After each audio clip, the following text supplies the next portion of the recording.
नमस्कार सर्वांना, आपल्या जय सद्गुरू चॅनलवर तुमचं मनापासून स्वागत आहे। आज मी तुमच्यासाठी घेऊन आले आहे एक खूपच चविष्ट, सोपी आणि झटपट होणारी भाजी, पनीर मटार। ही भाजी तुम्ही पोळी, रोटी आणि नन बरोबरही खाऊ शकता। चला सुरू करूया आपण मटार पनीरची भाजी।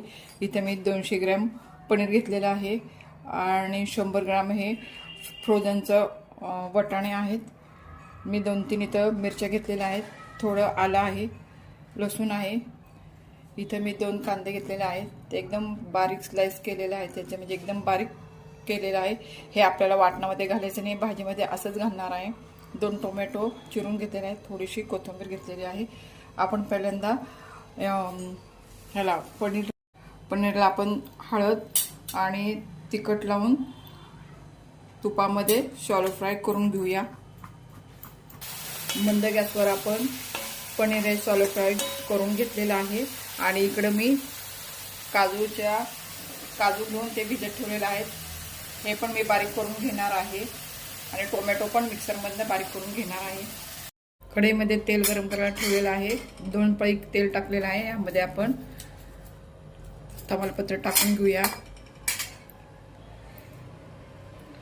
थोडेसे जिरे आहेत ते पण टाकून घेऊया, 2-3 लवंग आणि मिरे आहेत ते पण टाकून घेऊया।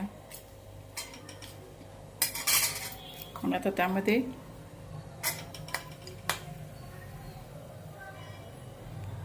आपण कांदा टाकून घेऊया आणि सोनेरी कलरवर परतून घेऊया कांदा।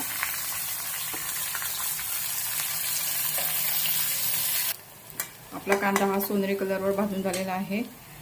आपण मिरची, आलं आणि लसणाची पेस्ट त्यामध्ये टाकून घेऊया आणि मिक्स करून घेऊया आणि ते पण छान त्याचा कच्चेपणा जाऊपर्यंत परतून घेऊया। मिरची, आलं, लसणाची पेस्ट छान परतून घेतलेली आहे। त्यामध्ये आता आपण टोमॅटोची प्युरी टाकून घेऊया आणि ते पण छान परतून घेऊया। आपला टोमॅटो लवकर शिजण्यासाठी आपण त्यामध्ये मीठ घालूया आणि मिक्स करून आपण त्याला झाकण लावून ठेवून द्या, म्हणजे छान वाफ आली, त्याला तेल सुटलं की मग आपण परत एकदा परतून घेऊया। आपल्या मिश्रणाला छान तेल सुटलेलं आहे। आपण ह्याच्यामध्ये आता मसाले टाकून घेऊया। थोडे अर्धा चमचा हळद टाकलेले आहे, 1 चमचा बेडगी मिरचीचं तिखट टाकलेलं आहे, 2 टाकलेलं आहे आणि धने पावडर 1 चमचा टाकलेले आहे आणि गरम मसाला 1 चमचा। आता ते आपण सगळे मिक्स करून घेऊया। मसाला आपला छान परतून झालेला आहे। ही काजूची पेस्ट आहे ती आपण त्याच्यामध्ये टाकून घेऊया आणि परतून घेऊया।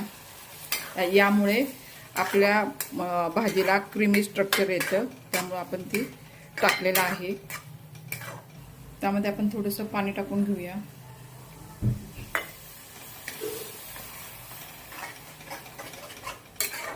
आता यामध्ये आपण वाटाणे टाकून घेऊया। आता आपण फ्राय केलेले त्यामध्ये पनीर टाकून घेऊया।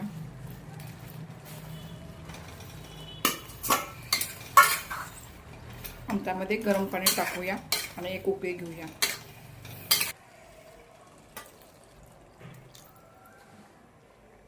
मटार पनीरची भाजी आपली तयार झालेली आहे। आपण त्यावर कोथिंबीर टाकून घेऊया। आपली मटार पनीरची भाजी आपण सर्व करून घेतलेली आहे।